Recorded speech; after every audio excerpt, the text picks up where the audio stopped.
In a rapidly changing world, education is no longer confined to the classroom. The shift towards digital learning brought new opportunities but also unexpected challenges. Many struggle with unstable internet connections, lack of devices, and difficulties adapting to new technologies. These challenges expose deeper weaknesses within the education system, raising serious concern about its readiness for a digital future. However, in 2023, the digital education policy in Malaysia was officially launched to transform the country's education system in response to rapid technological advancement. The policy is led by the Ministry of Education Malaysia, involving key stakeholders such as teachers, students, school administrators, parents, and technology partners.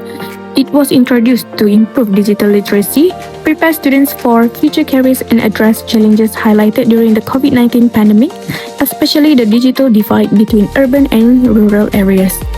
The policy focuses on integrating digital tools into teaching and learning, including platforms like Google Classroom and DANIA, as well as providing devices and training teachers in digital skills. It is implemented nationwide across urban and rural schools through phases strategies supported by improved internet infrastructure and blended learning approach.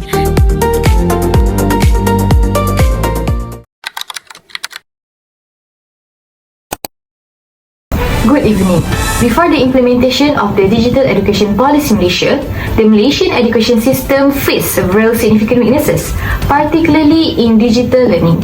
Among the identified issues were disruption in learning process, lack of system readiness, and low levels of digital competency among both teachers and students.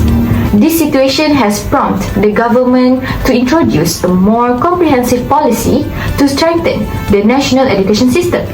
We bring you a report to examine the real situation that occurred at that time. Thank you. On the ground, various challenges can be clearly observed, especially during the transition to online learning. One of the most significant issues was the disruption of learning during the COVID-19 pandemic, when schools were forced to close and education shifted entirely online. I find it difficult to understand because online learning is not the same like in the classroom. This transition happened suddenly without adequate preparation.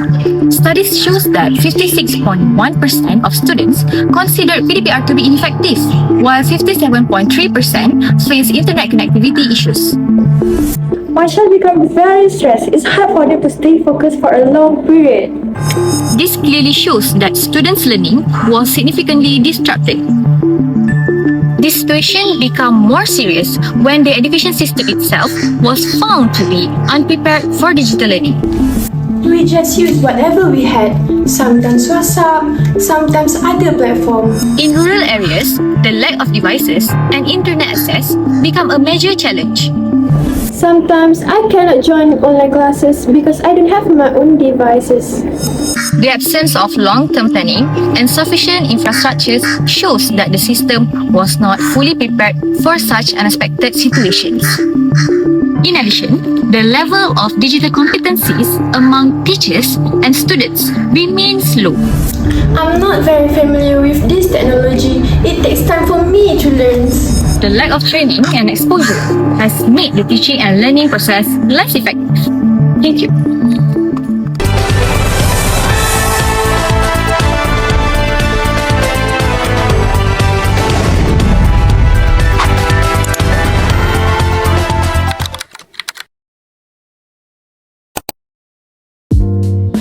Do you guys know that online learning is now a big part of our education system? Like we can attend classes, submit assignment, and even do businesses all online. But the question is it really effective for everyone? That's why Malaysia introduced the Digital Education Policy, or known as DP, to improve how online learning is implemented. So, in this video, I'm going to show you the key objective of the policy and how it really helps students and teachers. First, this will represent digital literacy among students. The policy aims to develop digitally fluent students who are able to use technology skillfully, think critically, and solve problems in digital environment. Through online learning platforms such as Google Classroom and Microsoft Teams, it's used for assessing lessons, completing assignments, and communication. However, students who lack digital skills often face difficulties adapting to online learning. Therefore, improving digital literacy is important to ensure students can learn independently and succeed in the digital era.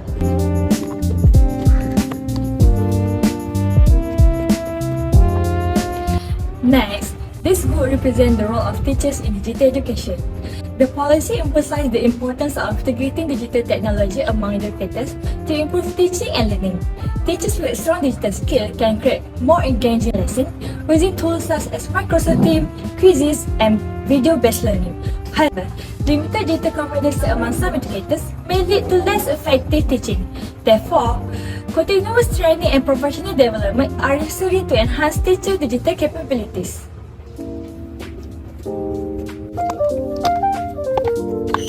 Next, this symbol represents internet access and infrastructure. The policy highlights the need for strong infrastructure, including reliable internet, suitable devices, and effective digital platforms. Without this, students may face difficulties in attending online classes and accessing learning material. To address this, the initiatives such as JNDLA to improve connectivity, while Press Law to provide devices to students. Platforms like Google Classroom also support communication and content delivery. In addition, high-quality digital content such as videos and interactive material help improve understanding and engagement. Finally, holding all this together represents collaboration through a strategic partnership. The policy emphasizes cooperation with technology providers and industry partners to support digital education. For example, Telekom Malaysia, Maxis and Celcom Malaysia contribute by improving internet access, meanwhile Microsoft and Google provide digital platforms such as Microsoft Teams and Google Classroom. Organizations like Malaysia Digital Economic Corporation also support training and digital initiatives. This partnership provides resources, expertise, innovation to ensure effective implementation. So yeah, this is the objective of digital education policy. Basically, it focuses on improving student digital skills, helping to use technology better, strengthening internet and devices, and working with different partners. Hopefully, it's important to make online learning more effective and accessible for everyone. So, what do you guys think? Is online learning better now compared to before?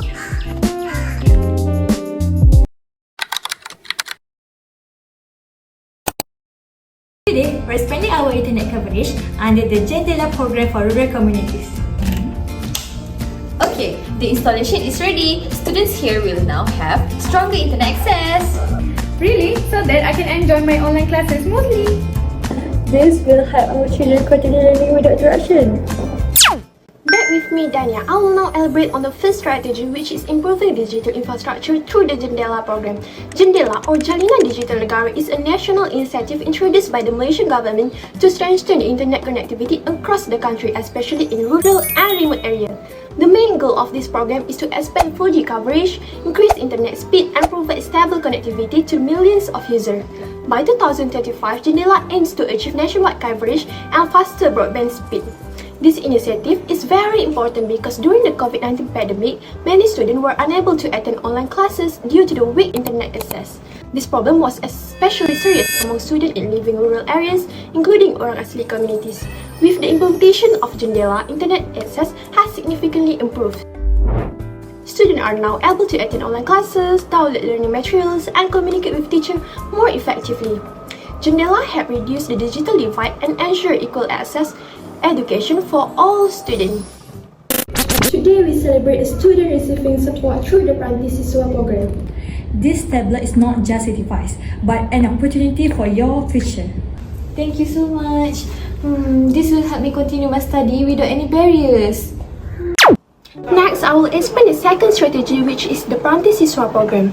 BINTISHAHARIDZUAN program Malaysia is an initiative by the Ministry of Higher Education that provides free tablets to students from B40 families. The main objective of this program is to ensure that students are not left behind due to financial constraints. Before this initiative, many students face difficulty in participating in online learning because they did not have a proper digital device such as laptop or tablet. Through BINTISHAHARIDZUAN, thousands of students have received tablets to support their study. With these devices, students can access online learning platforms such as DANIA, Google Classroom, and University e-learning system. This program not only improves access to education but also helps students develop digital skills that are important for their future. Overall, I can conclude that BINTISHAHARIDZUAN plays an important role in promoting equal educational opportunities and bridging the digital gap among students. Welcome to today's digital education training workshop. I'm excited to learn how to make online learning more interactive. Today we focus on Delima, Google Classroom and blended learning. Lastly, I will explain the third strategy, which is teacher training and capacity building. One of the major challenges during the shift to online learning was that many teachers were not fully prepared to use digital technology in their teaching. This made it difficult for them to conduct effective online classes. The Ministry of Education has implemented a number of ICT training and e-learning initiatives to solve this problem. These programs aim to enhance teachers' digital skill and improve their ability to use technology in the classroom. Through this training, teachers learn how to use platforms such as Delima, Google Classroom, Microsoft Teams, and Zoom. They are also trained in creating interactive lessons, conducting online assessment, and applying a blended learning approaches. Blended learning combines both face-to-face and online learning, making education more flexible and effective. As a result, teachers are now better equipped to deliver engaging and high-quality lessons in a digital environment. Teacher training is essential to ensure the success of digital education and to provide a better learning experience for students.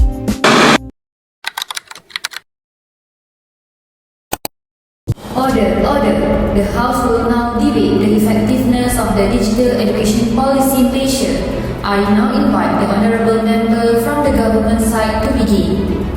Thank you, Mr. Speaker. I would like to emphasize that this policy has been a significant success, particularly through the Partisiswa initiative. This program has provided digital devices to 100,000 of students, especially those from B40 Mr. families. Speaker, I object. Order. Please allow the Honourable Member to continue. Thank you. With access to these devices, students are now able to participate in online learning more effectively. This clearly demonstrates that the government has taken concentrated steps to reduce the digital access gap. Mr. Speaker, that is not entirely accurate. Even with devices, many students are still unable to fully benefit due to poor internet connectivity, especially in rural areas, right? Yes. So, this shows that the policy does not address the issue comprehensively. Mr. Speaker, if I may respond, the opposition cannot ignore the government's effort through the Jendela program, which has significantly improved internet coverage nationwide. But it still insufficient. Order. Let the Honourable Member finish. Thank you, Mr. Speaker. This program has enhanced both internet speed and accessibility, including in rural areas. Therefore, it is unfair to claim that the policy has failed. Mr. Speaker, I would like to highlight another serious concern. There have been cases where students sold the devices provided under the Partisiswa program. This clearly reflects a lack of proper monitoring and enforcement. Those are only isolated, But they still happen. That proves that the system is not properly controlled. Order. The House will remain calm. Mr. Speaker, the reality is that digital divide still exists. Students in urban areas enjoy stable internet access, while those in rural areas continue to face connectivity issues. This clearly shows that the policy has not yet achieved educational equality, Mr. Speaker, every policy requires time to achieve its full impact. What matters is that the foundation has been established, access to devices and digital infrastructure has improved significantly. This is a step forward towards a more inclusive and modern education system. Order. The House has heard arguments from all sides. Clear strengths are evident, while some weaknesses remain. The session is now adjourned.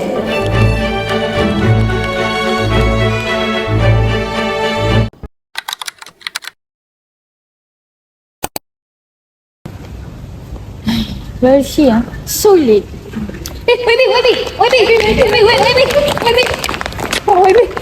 Yes, calm down. YB, rural students are still struggling. When will this problem actually be solved? Okay, the government is working to improve internet access in rural area by expanding the broadband and 5G coverage under initiative like Jendela. But we also know that the internet can be expensive, especially for B40 families. So we are planning to provide more affordable internet packages and targeted subsidy to help students access the online learning. But YB, what about students who still don't have a stable internet at home? For students with weak or no internet connection, we will expand community digital center with stable internet. And the center will give a student a proper place to study and also help improve digital skill in rural communities. YB, about Partisiswa, people are reselling the devices. Isn't that a failure of the policy? What will you do? Yes, we are aware of that. First, we will improve the screening process to make sure only eligible students receive the devices. We will also introduce a tracking system to monitor the devices and reduce resale cases. Okay, any final message, YB? Our goal is to ensure every student have equal access to digital education. We hope all recipients use the support responsibility for their studies and future. That's all. Thank you. Thank you, IB. Thank you. Okay, thank you. I will now elaborate further on the key strengths and weaknesses in more detail.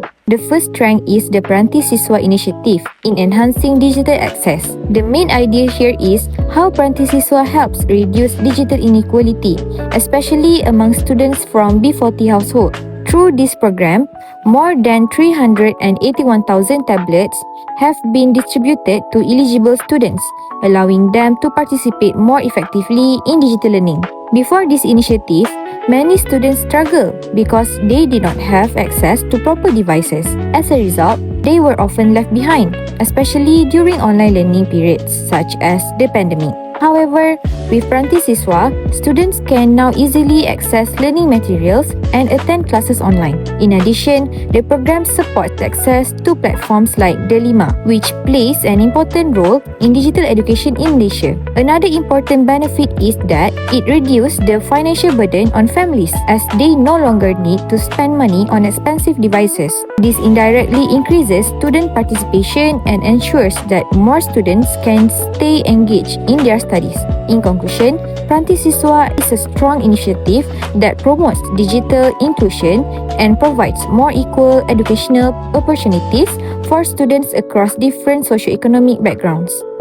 Next, I will explain the second strength, which is the implementation of Jendela in strengthening the nation's digital infrastructure. The main idea here is that Jendela significantly improved internet access across the country, including rural and semi-urban areas.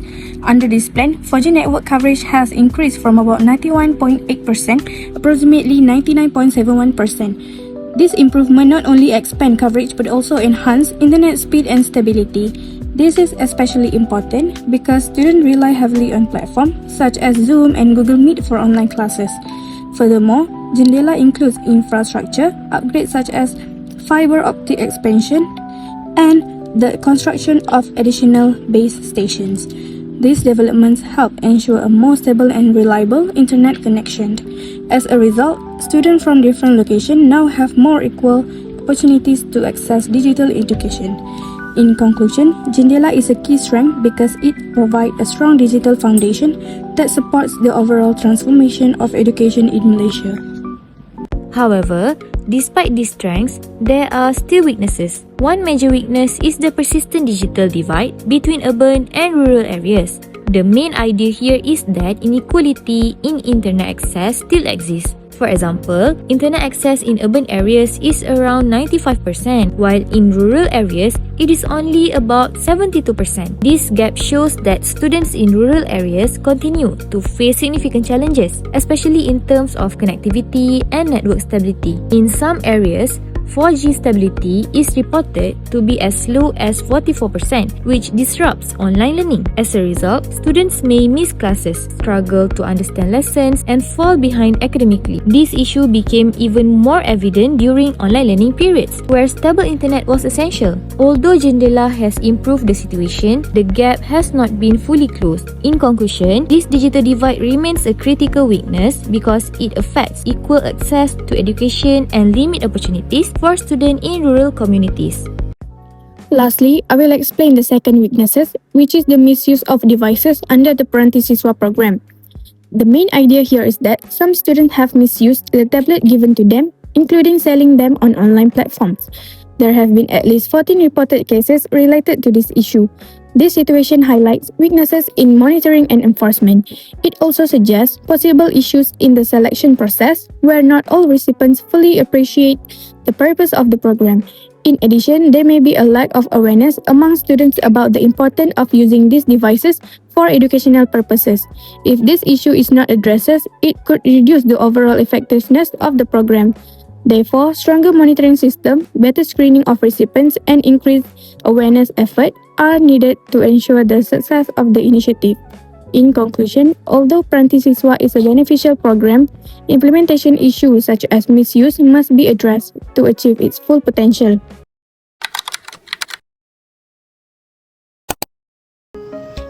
conclusion, the digital education policy in Malaysia is important in building a more inclusive and technology-driven education system. It was introduced in response to the COVID-19 pandemic, which highlight weaknesses in digital access and skill among students and teachers. Initiatives such as Peranti Siswa, Jendela, and Teachers Training Program have helped improve the situation. However, challenges still exist, including the gap between rural and urban areas and the misuse of provided devices. This shows that providing resources alone is not enough. Proper management and monitoring are also necessary. Overall, with continuous improvement and support, Malaysia can ensure that no student is left behind. That's all from us. Thank you.